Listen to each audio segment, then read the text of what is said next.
है। दूसरी बार मास्क ना लगाने पर 10,000 रुपए जुर्माना रखा गया है। पूरा दिन सड़कों पर वसूली चल रही है। ठीक है, आपने अपनी तरफ से वसूली कार्यक्रम शुरू कर दिया है, लेकिन अस्पताल में बेड ना मिलने पर सरकार पर कितना जुर्माना होना चाहिए? वेंटिलेटर ना मिलने पर सरकार पर कितना जुर्माना होना चाहिए? कोरोना टेस्ट ना होने पर सरकार पर कितना जुर्माना होना चाहिए? शमशान में मुर्दा जलाने के लिए लकड़ियां ना होने पर सरकार पर कितना जुर्माना होना चाहिए? शमशानों में दिन दिन भर मुर्दा जलाने की वेटिंग के लिए सरकार पर कितना जुर्माना होना चाहिए? जितने मंत्री और ये मुख्यमंत्रियों ने बंगाल से कोरोना लाकर फैलाया है, उन पर कितना जुर्माना होना चाहिए? बंगाल में बिना मास्क महीने भर से घूम रहे नेताओं पर पर डे के हिसाब से कितना जुर्माना होना चाहिए? क्या सरकारों की कोई जवाबदेही बची है देश में?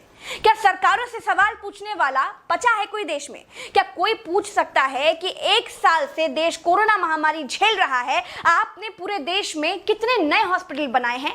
अगर नहीं बनाए तो क्यों नहीं बनाए हैं? क्या कोरोना आपदा में घिरे देश को 1,000 करोड़ के नए संसद भवन की जरूरत थी? क्या देश को 300 करोड़ के नए बीजेपी दफ्तर की जरूरत थी?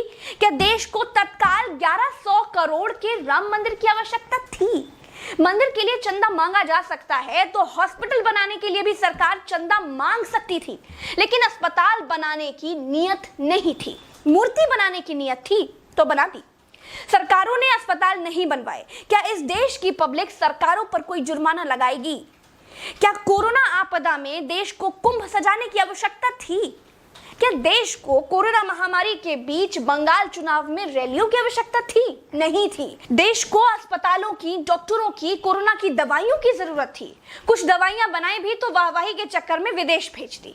आधे अधूरे टीकाकरण में देश अभी अटका हुआ है। और ये कैसा टीका बनाया है जिसे लगाने के बाद भी कोरोना हुआ जा रहा है? क्या कोई सवाल पूछेगा? चीन ने कोरोना को फैलाया और पूरी तरह से कंट्रोल कर लिया, अपनी जीडीपी में रिकॉर्ड बढ़ोतरी कर ली। चीन से सब कुछ तो ले ही लिया है, सीख भी ले लो। देश में सब आत्ममुग्धता के शिकार हैं, सबको अपनी अपनी तारीफ चाहिए। कुछ ने तारीफ के लिए तो फौज पाल रखी है, और जिनका मन फौज से भी नहीं भरता है, उन्होंने तारीफ के लिए सूचना और जनसंपर्क विभाग बना दिए हैं। गाते रहिएगा ना, जनता का बैंड तो ऑटोमेटिक बज ही रहा है। जिनके अगल बगल से कोरोना से लाशें नहीं उठी है ना, वो मेरी बात को नहीं समझ पाएंगे। जो कोरोना की पीड़ा से गुजरे हैं, जिन्होंने कोरोना से मरे हुए लोगों को शमशान में जलते देखा है, जिन्होंने कतार में लंबी लाशें देखी हैं, वो जान जाएंगे कि मैं क्या कह रही हूं और क्यों कह रही हूं। चलते हैं। राम राम, जय हिंद, दुआ सलाम।